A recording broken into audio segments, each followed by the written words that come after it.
Hello students, welcome to Raghav tutorials फीबियो। तो आज की क्लास में एक बहुत ही इंपॉर्टेंट डेरिवेशन करने जा रहे हैं which is average kinetic energy of a molecule in a gas. यानी किसी भी एक मॉलिक्यूल की काइनेटिक एनर्जी कितनी होती है किसी भी गैस के अंदर, तो वो हम फाइंड आउट करने वाले हैं। और टोटल एनर्जी में निकालेंगे कि what is the total energy, ठीक है, what is the total energy of the gas, as well as we will find out the kinetic energy पर मॉलिक्यूल, यानी एक मॉलिक्यूल के पास कितनी काइनेटिक एनर्जी अवेलेबल है। ठीक है, तो ये भी हम साथ के साथ फाइंड आउट करेंगे। देखिए कैसे करेंगे। तो शुरुआत करते हैं सबसे पहले। तो मैं सबसे पहले तो यहां पर लिखता हूं then the pressure, if I write pressure exerted by the gas is given by तो प्रेशर की वैल्यू जो निकल कर आएगी, तो प्रेशर इज ऑलवेज, जैसे लास्ट क्लास में हमने किया था, that is 2/3 times of kinetic energy per unit volume. ठीक है, यूनिट वॉल्यूम में इतनी काइनेटिक एनर्जी अवेलेबल होगी। तो ये ऑलरेडी हम कर चुके हैं। तो यहां पर अगर मैं ये पर यूनिट वॉल्यूम था, अगर आपको याद हो kinetic energy per unit volume, तो मैं क्या इसको ऐसे लिख सकता हूं, पर यूनिट वॉल्यूम, यानी कि kinetic energy upon volume. I can write like this, ऐसे भी लिखा जा सकता है इसको। ठीक है, इस वॉल्यूम को अगर मैं राइट साइड में ले जाता हूं तो ये हो जाएगा P into V, V is volume, तो ये हो जाएगा 2/3 टाइम्स ऑफ काइनेटिक एनर्जी। ठीक है, now according to ideal gas equation, according to ideal gas equation, और अगर हम ऐसा मानते हैं कि for 1 mole of a gas की अगर हम बात कर रहे हैं, 1 मोल ऑफ अ गैस की जब हम बात करते हैं, तो 1 मोल ऑफ अ गैस का मतलब ये हो गया दैट n की वैल्यू जो है वो 1 हो जाएगी। तो आइडियल गैस इक्वेशन होती है PV is equal to nRT, n की वैल्यू 1 हो जाएगी, तो 1.R into T. So ultimately I can write that PV is equal to R into T. तो मैं यहां पर अगर PV की वैल्यू को रिप्लेस कर देता हूं, ठीक है, तो मैं यहां पर let's say this is equation number 1, ठीक है, तो मैं यहां पर लिखता हूं putting above equation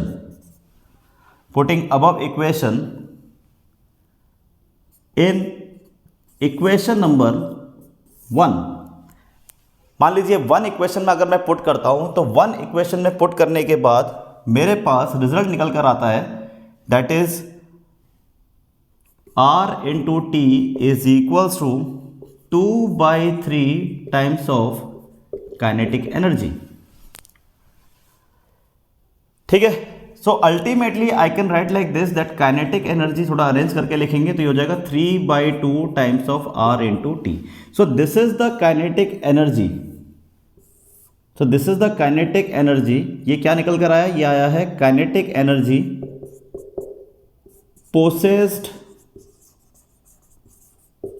bye a gas, या फिर हम ये कह सकते हैं possessed by a 1 mole of a gas, 1 मोल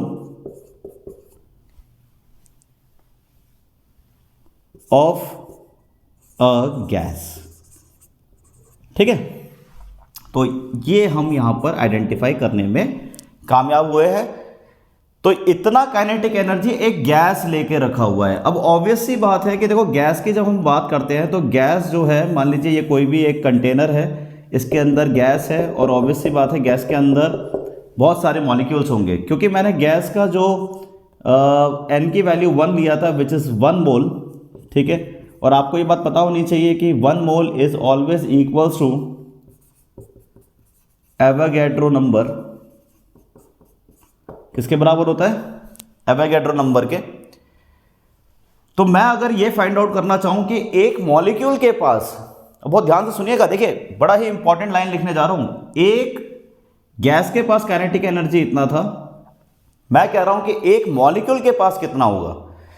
तो सबसे पहले तो ये पता करना पड़ेगा कि सीधा कितने मॉलिक्यूल्स हैं। तो अगर हम ये मान के चलें कि 1 मोल ऑफ अ गैस में एवोगैड्रो नंबर के बराबर नंबर ऑफ मॉलिक्यूल्स अवेलेबल है, गैस के मॉलिक्यूल्स अवेलेबल है, तो इसका और टोटल काइनेटिक एनर्जी उसका 3/2 RT है। तो क्या मैं ऐसे लिख सकता हूं, देन द काइनेटिक एनर्जी, बहुत ध्यान से देखिएगा, kinetic energy of a molecule, या I can write kinetic energy पर मॉलिक्यूल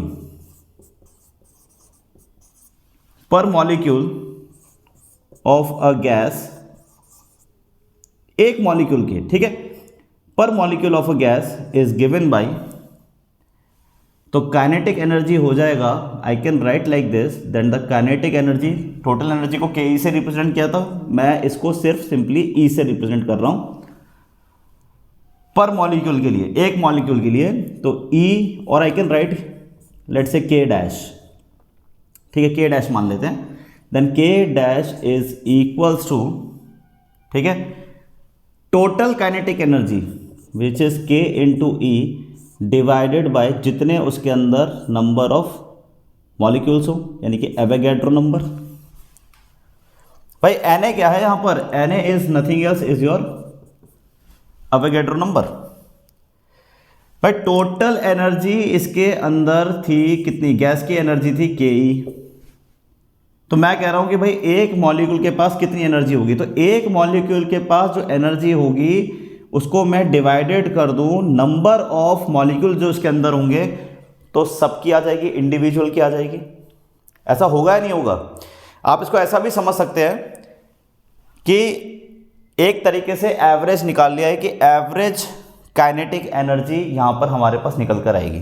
तो मैं यहां पर एवरेज जब बात करता हूं तो काइनेटिक एनर्जी था मेरे पास which is 3/2 RT divided by Na, ठीक है, तो मैं यहां पर लिख सकता हूं, then I can write like this, ठीक है, तो मैं यहां पर लिख सकता हूं देन के डैश इज इक्वल्स टू, तो ये हो जाएगा मेरे पास 3/2, इसको हम लिख सकते हैं R over Avogadro number into temperature, so K dash is equals to, now this R over Na is known as Boltzmann constant, ठीक है, इसको हम क्या बोलते हैं, बोल्ट्जमैन कांस्टेंट। तो Kb is Boltzmann constant, fix value होती है इसकी, ऑलरेडी प्रीवियस क्लास में हम कर चुके हैं, ठीक है। तो ये मेरे पास K डैश जो है वो क्या निकल कर आया, now K dash is the kinetic energy पर मॉलिक्यूल, एक मॉलिक्यूल यानी गैस के एक मॉलिक्यूल की काइनेटिक एनर्जी मैं निकाल चुका हूं। अब मान लो अगर आपसे कोई पूछ ले कि उस एक मॉलिक्यूल की सर आपने काइनेटिक एनर्जी तो निकाल ली, आप क्या ये बता सकते हो कि क्या उसकी वेलोसिटी कितनी होगी, एक मॉलिक्यूल की वेलोसिटी कितनी होगी? तो देखो वो भी बड़ा इजीली निकाला जा सकता है। कैसे निकाला जाएगा थोड़ा सा उसको देखते हैं। तो थोड़ा सा रब कर लेते हैं, ठीक है, तो उसको रब कर लेते हैं थोड़ा सा, तब तक आप थोड़ा सा इसको देखिए कि इसमें कोई डाउट है तो आप कमेंट सेक्शन में लिखकर पूछ सकते हैं, ठीक है। चलिए इसको फटाफट से रब करते हैं। तो मैं इसको इतने पोर्शन को रब कर देता हूं क्योंकि आई होप आप लोगों ने इसको नोट डाउन कर लिया होगा। ओके चलिए आगे बढ़ते हैं। हमने यहां पर निकाला कि काइनेटिक एनर्जी इतना था पर मॉलिक्यूल का। काइनेटिक एनर्जी का फॉर्मूला सबको पता है, that which is half mv²। तो मैं यहां पे लिख सकता हूं that is half mv² is equals to, so I can write 3/2 kBT, ऐसे हम यहां पर लिख सकते हैं, ठीक है। 2 से 2 कैंसिल हो जाएगा, ओके। तो ये m क्या है यहाँ पर, small m is the mass of a molecule. देखो एक मॉलिक्यूल का मास को रिप्रेजेंट करेगा, so ultimately v² is equals to 3 kBT over m आ जाएगा, और ultimately v is equals to √3 kBT over m। तो इतनी वेलोसिटी एक मॉलिक्यूल के पास होगी, ठीक है। और देखो इस वेलोसिटी को हम क्या बोलते हैं, इस वेलोसिटी को बोलते हैं RMS, which is known as root mean square velocity. वजह रूट आपके सामने है, मीन आप देखो यहां पे हमने मीन निकाला था। एक तरीके से देखा जाए तो आप चाहें तो इसके ऊपर बार साइन भी लगा सकते हैं, आप यहां पर एक बार साइन भी लगा सकते हैं, कोई दिक्कत की बात नहीं है। आप यहां पर भी एक बार साइन लगा सकते हैं, कोई दिक्कत की बात नहीं। आप यहां भी एक बार साइन लगा सकते हैं, क्यों? क्योंकि आपने मीन निकाला है, total kinetic energy divided by number of molecule से डिवाइड कर दिया, तो मीन का मेथड है। तो ठीक है, यहाँ पर जो आपने एनर्जी लिखी है वो भी मीन निकली है। और स्क्वायर आप देख ही सकते हैं कि वेलोसिटी का स्क्वायर यहाँ पर है ही, तो रूट मीन स्क्वायर वेलोसिटी है, तो that is V R M S. तो अल्टीमेटली हमें एक बात समझ में आ गई कि वेलोसिटी यानी वी आर एम एस जो है वो डायरेक्टली प्रोपोर्शनल होता है अंडर रूट एब्सोल्यूट टेम्परेचर। तो टोटल टेम्परेचर के डायरेक्टली प्रोपोर्शनल, यानी टेम्परेचर बढ़ाओगे तो kinetic energy of the molecule बढ़ेगी, काइनेटिक एनर्जी बढ़ती चली जाएगी। जितना ज़्यादा आप टेम्परेचर बढ़ाओगे उतना ज़्यादा काइनेटिक एनर्जी बढ़ेगी। लेकिन मान लो अगर आपने इफ टेम्परेचर की वैल्यू 0 कर दी तो उस कंडीशन में क्या होगा? तो ऑब्वियस सी बात है, वेलोसिटी 0। इसका क्या मतलब है? इसका मतलब यह है कि जितने भी मॉलिक्यूल जो मोशन में थे, जो रैंडम मोशन में थे, गैस के अंदर रैंडम मोशन चलता रहता है, वो सभी के सभी स्टॉप हो जाएंगे। यानी एक भी मॉलिक्यूल अब मूव नहीं करेगा। ये एक ऐसी सिचुएशन आ गई है जहाँ पर सारे के सारे मॉलिक्यूल जो है वो स्टॉप हो जाएंगे, उनकी वेलोसिटी 0 हो जाएगी एट 0 टेम्परेचर, ठीक है।